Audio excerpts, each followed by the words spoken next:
Hello friends, আমি Rumpa. Welcome to my channel. আশা করি তোমরা সবাই খুব ভালো আছো, আমিও ভালো আছি। আজ আমি পুরী ট্রিপের থার্ড পার্ট তোমাদের সাথে শেয়ার করতে চলেছি। আর ফার্স্ট পার্ট আর সেকেন্ড পার্টের লিঙ্ক ডেসক্রিপশন বক্স আর পিন কমেন্টে দিয়ে দিলাম। যদি তোমরা না দেখে থাকো তো আগের পার্টগুলো দেখে নিও। সবাই পুরো ভিডিও দেখো, আর যদি ভালো লাগে তাহলে চ্যানেল সাবস্ক্রাইব করে দিও আর শেয়ার করে দিও। এর আগে পুরীতে যতবার এসেছি তার মধ্যে কোণার্ক, নন্দনকানন, উদয়গিরি, খণ্ডগিরি এগুলো ঘুরে নিয়েছিলাম, কিন্তু চিল্কা হ্রদ কখনো যাওয়া হয়নি। তো এবার ঠিকই করে রেখেছিলাম যে চিল্কা হ্রদ যাব। সেই অনুযায়ী ভোরবেলা হোটেলের সামনে থেকেই অটো পেয়ে গেলাম, আর অটো করে চলে গেলাম বাস স্ট্যান্ডের উদ্দেশ্যে।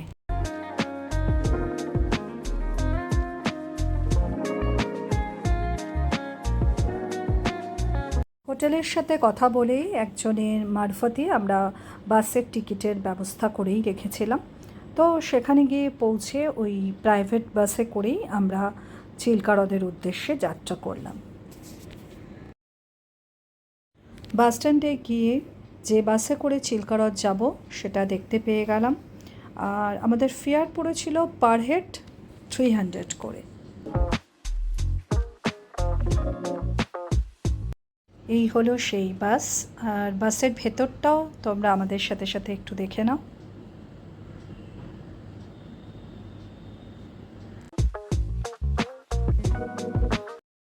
বেশ কিছুক্ষণ বাদে বাস ছেড়ে দিল, আর তারপর বাইরেটা দেখতে দেখতে যেতে লাগলাম।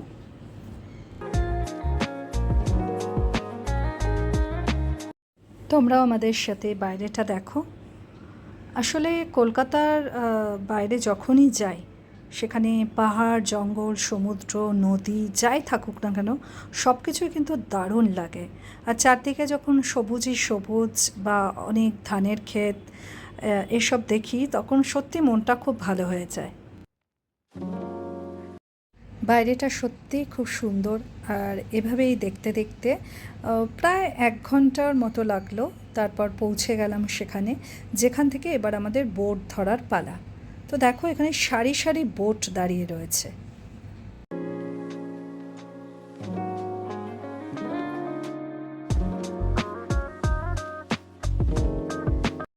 তো এখানে শেয়ার বোটও রয়েছে আর প্রাইভেট বোটও রয়েছে। তো আমরা প্রাইভেট বোটটাই চুজ করলাম, যেখানে আমরা শুধু 3জনই যেতে পারবো। তো এরকমই একটা বোট নিয়ে আমরা বেরিয়ে পড়লাম।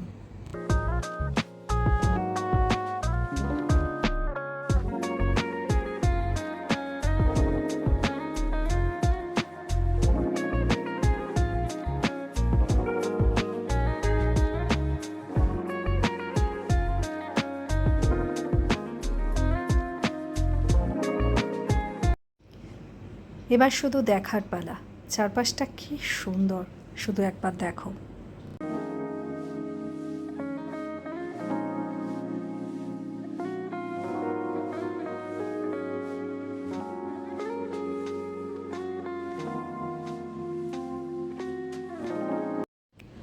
এভাবে অসম্ভব সুন্দর জলরাশি আর তার মধ্যে দিয়ে বোট চড়ার অভিজ্ঞতা, সেটা জাস্ট একটা অন্যরকম অনুভূতি, সেটা বলে বোঝাতে পারবো না, এতটাই ভালো লাগছিল।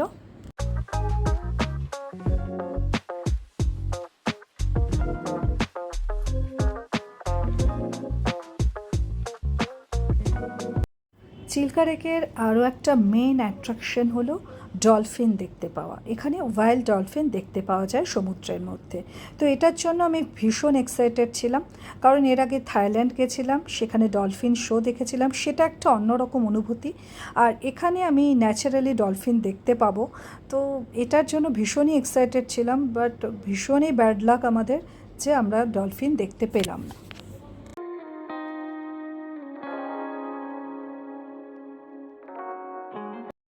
এরপর আমাদের বোট চলতে চলতে একটা আইল্যান্ডের কাছে এসে থামলো।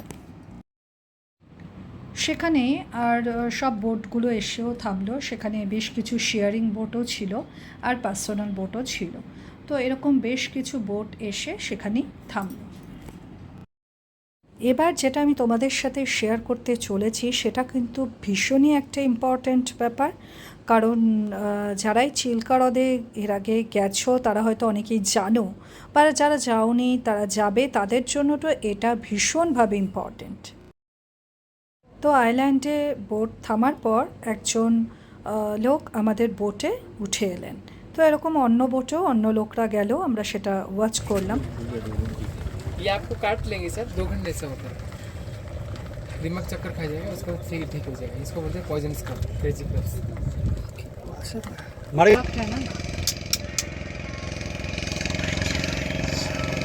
हम भी पहले वाला नहीं गए। मार्केट में मोती मिलता नहीं है आपको, मार्केट शॉप में बोलते हैं जो घूमता है मोती ले लो मोती ले लो। से मोती आते हैं हैदराबाद से, हैदराबाद सुना है? हाँ हाँ इतना बड़ा सेल होता है, एक सेल में 15 पीस मोती निकालते हैं फार्मिंग पर। फार्मिंग नेचुरल, यही मोती को हमारे तानीश्वर लेके सर, इसको कैट के हिसाब से बहुत महंगा बेचते हैं, 2000-2500 रुपये का बेचते हैं। यहाँ पे आपको 11 मिनट के सर।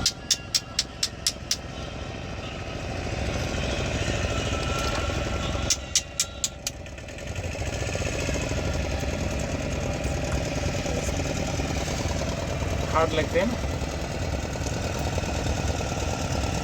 यही पल को चंद्रमा के लिए पहनते हैं। जो आदमी गुस्सा करता है नहीं सर, क्रोध करते हैं, ऑटोमेटिक बोलना है क्रोध करते हैं, दिमाग को शांत करने इसको पहनते हैं। नेचुरल फल दे दी, ये कोई शेप पे नहीं आता, विदाउट से टेढ़ा बेका होते हैं। इसको जब ग्राइंडिंग करते हैं, उसके बाद रिंग में डालते हैं, कान का दूध बनाते हैं। हाँ, हम लोग मैं तो पहनते हूँ ना।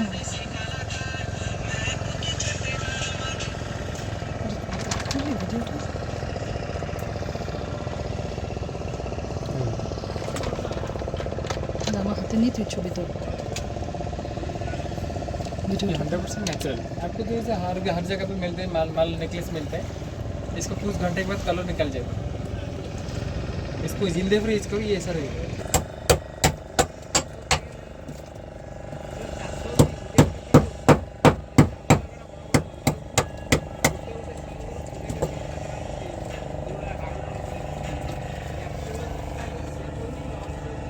বুঝছিস? পলা, हाँ, लाल पला बोले ना, পলা পলা মঙ্গল দিন হেলথের জন্য কাজ করে। বাবা দেখো, যত বড় গত থাকে দিদি, তত বড় স্টোন থাকে। রক্ত পুরল মঙ্গল দিন হেলথের জন্য কাজ করে। নিয়ে নিচ্ছিস এটা দিচ্ছিস বাবা।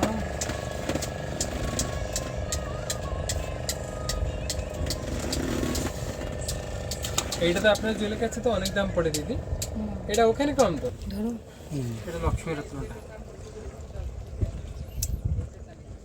এটা 6500 টাকা পড়বে।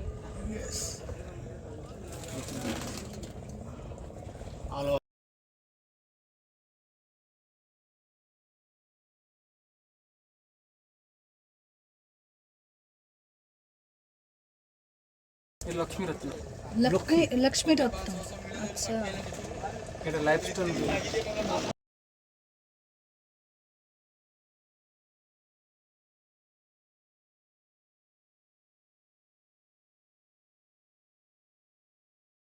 इसको सोने से तो लॉकेट बनाते हैं, लक्ष्मी रत्न को। আচ্ছা इसको नहीं तो रिंग में डालते हैं, नहीं तो घर पे इसको पूजा करते हैं। हिंदी समझते हैं ना? हाँ हाँ हाँ, इसको लाइफ स्टोन बोलते हैं, लाइफ डेवलपमेंटल पहनते हैं। दीदी जिंदगी भर कोई प्रॉब्लम नहीं आता इसको यूज करने में, इसलिए बोलते हैं लक्ष्मी रत्न।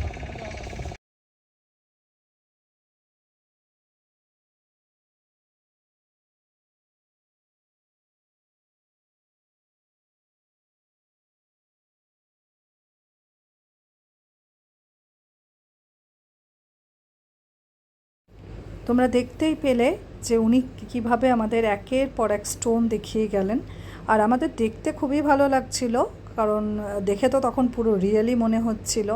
যদিও আমরা এগুলো পরি না, এই ধরনের স্টোন আমরা কোনো কিছু পরি না, ইউজ করি না, তাই সেই জন্য কেনার কোনো ব্যাপার ছিল না, বাট দেখতে তো খুবই ভালো লাগছিল। তো ফাইনালি উনি আবার ওই মহালক্ষ্মী যে স্টোনটা দেখালেন, তো সেটাও দেখতে তো দারুণ লাগছিল, আর মানে সেটা শুনতেও খুবই ভালো লাগছিল। বাট আমরা কোনোভাবে যেহেতু কোনো এই ধরনের স্টোন বিশ্বাস করি না, তাই কেনার একেবারেই পক্ষপাতী আমরা ছিলাম না। অন্য বোটেও তখনও যারা গেছিলেন যেই লোকরাই দেখাচ্ছিলেন এইসব স্টোনগুলো তারাও বসেছিলেন, অনেকেই দেখছিলেন। আমার মনে হচ্ছিল তাদের মধ্যে থেকে হয়তো বা কেউ কেউ সেটা কিনেওছে, আবার অনেকে কিনেও নেওনি। তো যাই হোক, কিন্তু আমরা তো ফাইনালি কিনলাম না। আর যিনি এসেছিলেন উনি আমাদের অনেকভাবে রিকোয়েস্ট করে ফাইনালি তো উনি হতাশ হয়ে চলে গেলেন।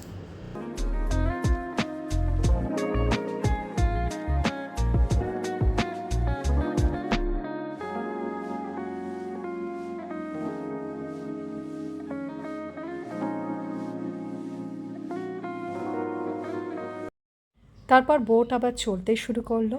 আমি চারদিক খুব ভালোভাবে দেখতে লাগলাম, যাতে কোনোভাবে যদি ডলফিন দেখাও যায়, যাতে কোনোভাবে আমি সেটা মিস না করে যাই।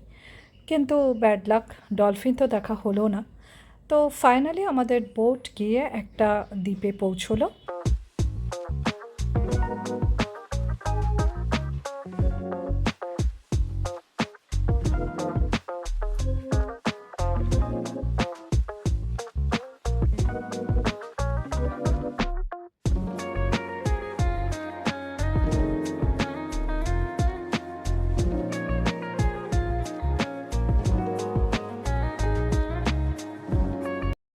আইল্যান্ডটা খুবই সুন্দর, একটা নির্জন দ্বীপ। সেখানে গলদা চিংড়ি, বাগদা চিংড়ি, কাঁকড়া আর ফিশ ফ্রাই এগুলো করে দেওয়ার সব ব্যবস্থা রয়েছে।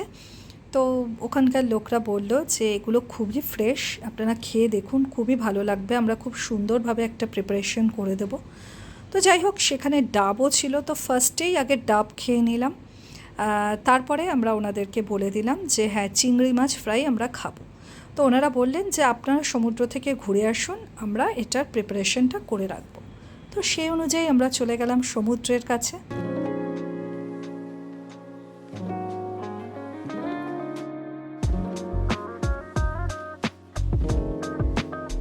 ঝাউবনের মধ্যে দিয়ে চলে গেলাম সমুদ্রে। আর সমুদ্রটা কি সুন্দর একবার দেখো, খুবই নির্জন একটা জায়গা, আর কি দারুণ সুন্দর।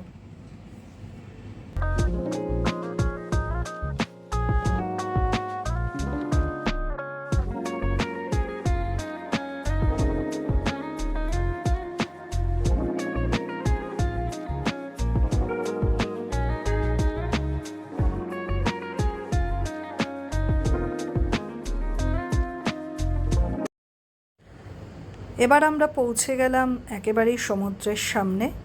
আর এটা হলো বঙ্গোপসাগর, আর চিল্কা হ্রদ আর বঙ্গোপসাগরের মাঝখানে হলো এই দ্বীপটা, যেটা রাজহাংস দ্বীপ নামে পরিচিত। তো আমি সবাইকে বলবো যে তোমরা এখানে আসলে এই দ্বীপটায় কিন্তু অবশ্যই এসো। আর এই জায়গাটা যে কতটা সুন্দর, মানে এটা কিন্তু জাস্ট বলে বোঝানো যাবে না, এটাকে সামনাসামনি দেখলে তবেই তোমরা রিয়েলাইজ করতে পারবে যে এটা ঠিক কতটা সুন্দর। তো যাই হোক, আপাতত তোমরা মানে দু চোখ ভরে আমার মধ্যে দিয়েই এই সমুদ্রকে উপভোগ করো।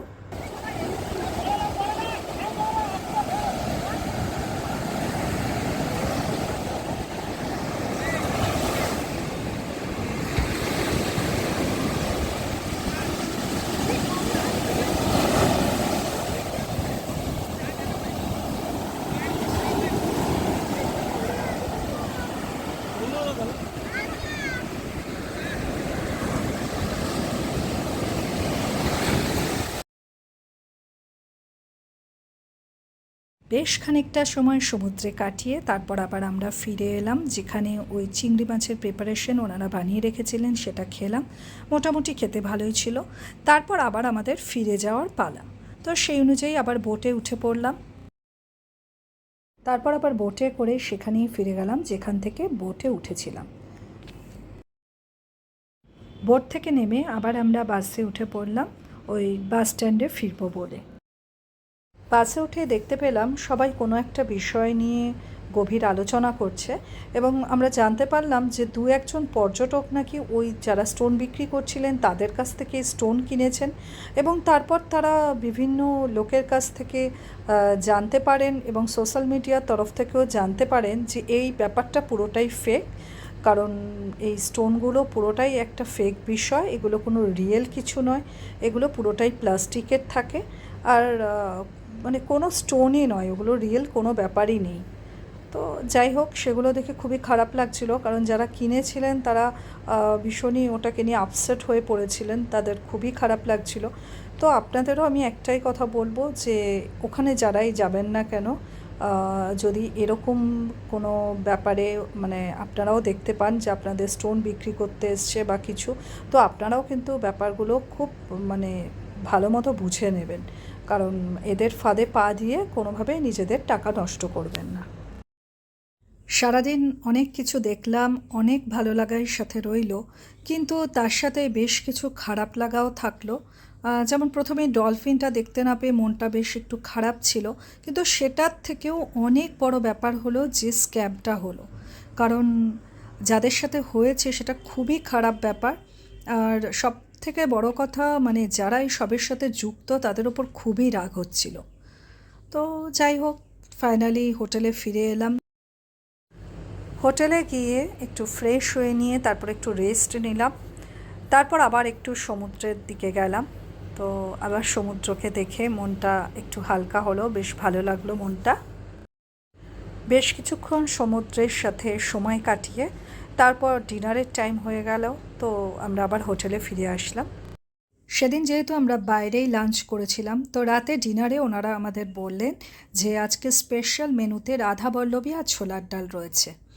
তো যাই হোক, সেই অনুযায়ী আমরা রাধাবল্লভী ছোলার ডাল আর আদার্স মেনুর মধ্যে আমরা চিকেনের একটা আইটেম আর মাটনের ঝোল নিয়ে নিলাম। তো এই নিয়েই রাইস দিয়ে আমরা ভালোভাবেই ডিনারটা সেরে নিলাম।